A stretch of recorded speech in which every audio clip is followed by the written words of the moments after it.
around Alright guys, 50, he got an African... We're gonna be reacting to 3 true scary horror stories. At 6:20 we're gonna pause the video so we can make a part 2. So okay. Gray. He always loved parrots his whole life, so I was happy for him to get one after his retirement. He named the bird Okay, so he got a parrot. Kevin.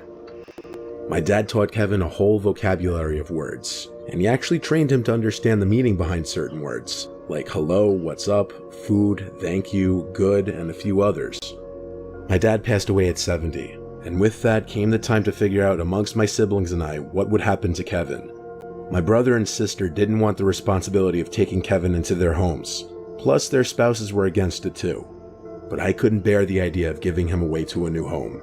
Kevin was and is one of my last connections to my dad.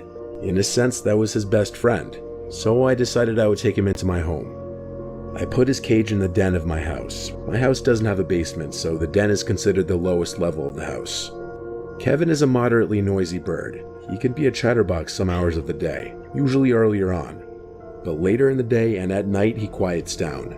When he's too noisy, I'll throw a blanket over his cage, and that normally quiets him down.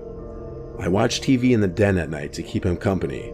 Then around 10, I'll migrate to my room to let him go to sleep. That's pretty much the backstory behind Kevin.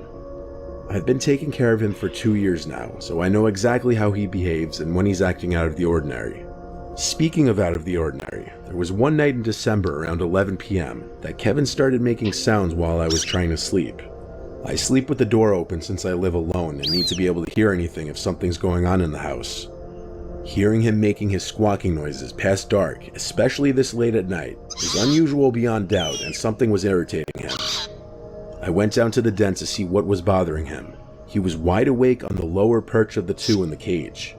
He looked at me and was saying things like hello and what's up, and his name.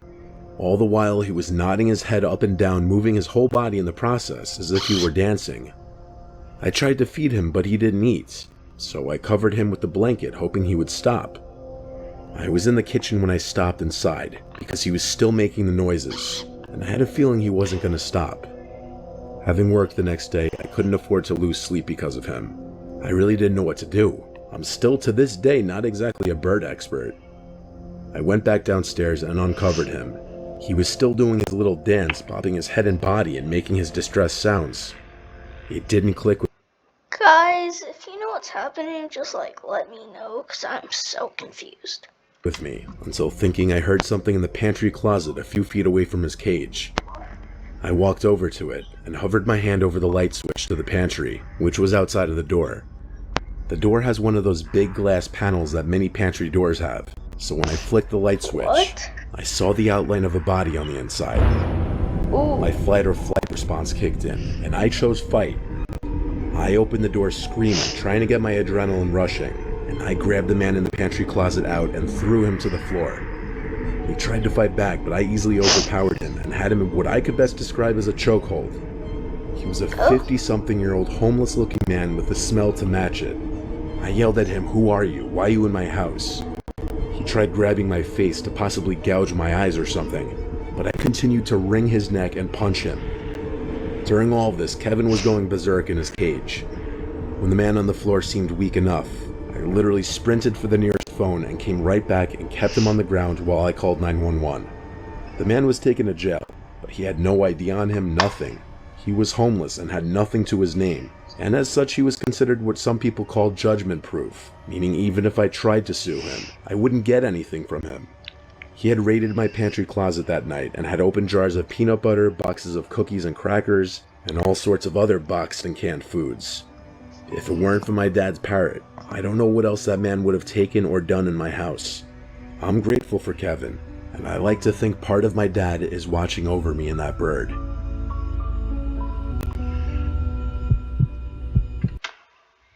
Guys, that first story just proves you should get a pet. I'm just saying. Alright guys, just letting you know, I'm gonna stop after story 2 and then I'm gonna make another one for story 3. This story takes place when I was a junior in high school. For context, here's a little And just letting you know, this is all the same guy. background information. Back in the day, I was a pretty involved student, took all the hard classes, and was in a few varsity sports. In one of these ways, I was always busy and didn't have much time for myself, and part of me was thankful for that. It provided me an escape from a world where my parents had recently parted ways and my older brother had just gone to college. It was just me and my little brother then. He also was a swimmer and a smart kid in his own right. We were really similar, even to this day. But probably because of the stresses our family situation put on us at the time, we didn't get along, near at all. One of those wet winter days in the Midwest, I'd put in my time at school and swim, and I still had to sit down for several hours of homework. This time I had to write an essay for some advanced class that I wasn't really interested in. I dropped my swim bag at the door when I got home and looked around my house to see if anyone was home. Empty. Dad must be out with Reese at swim practice.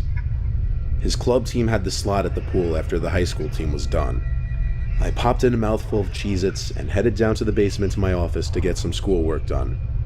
The house was a middle-class two-story with an unfinished basement, with the exception of what I referred to as my office. From a career past, my dad used to work from home, but no longer did. I was the only one who used this place, so my family, or what was left of it, just called it Quinn's office. So I made my way across the concrete floors and unattached carpet samples down there to the one finished out room in the basement. I flicked on the CFL light. It was like any other night after practice. I still had hours of homework to do. So I turned on the computer and started typing away. I was typing for what seemed like an hour, trying to bring to words to what the concept of hedonism and the picture of Dorian Gray meant to me as best I could, or as convincingly as I could. Out of the dark, I heard my little brother call out to me, "Quinny, Quinny, come up." Almost reflexively, I called back to him, "Reese, I'm working, what do you need?" We would yell through the house like brothers do, but it took me a minute to realize I didn't hear him come home. I got no response, only for a couple minutes though. Again, I heard my little brother's voice sing out, "Quinny, Quinny." It felt strange hearing those words carry across the dark concrete floor. He's supposed to be at swim practice. I called back out to him, asking if he needed anything, but again, I received no answer. I thought about just starting my essay again, but the family situation was delicate at best, and I didn't want to be in trouble if my little brother actually needed something. I made the decision to get up and go find out for myself. I bounded up the basement staircase, the only way a high schooler can, and I called out again for my brother. "Reese, what's up? I'm really busy." I checked all around the main floor looking for my little brother, or even signs he was home. No shoes, no backpack, so he wasn't home, and there was no car in the driveway either. The only reason my dad would be gone right now would be to pick him up. Satisfied, I turned back for the stairs, when I heard my little brother's voice ring out, "Quinny, Quinny, come up."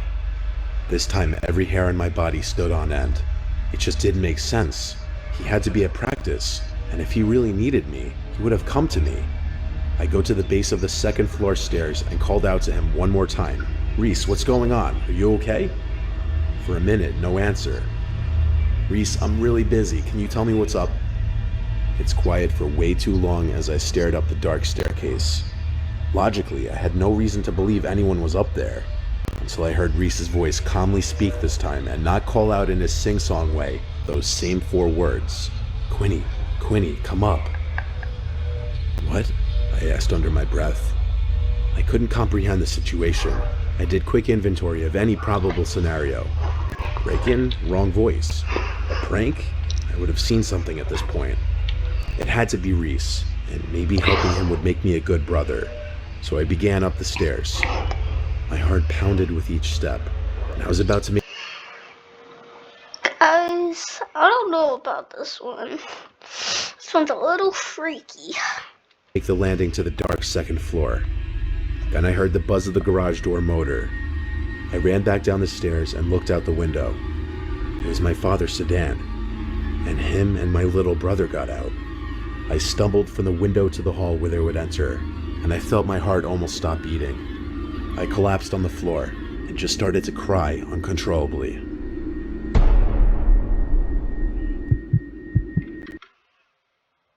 Okay, so this is gonna, how long is this gonna be? About what, 12 minutes? Okay. JK, this is not going to be a part 1 and part 2. This is going to be one video. Years ago now, when I was a kid, I was This is all different. I think there's just a guy using a voice, just like reading his like paper or something. So with my best friend Jackson at some abandoned family resort or bungalow colony type place in New York.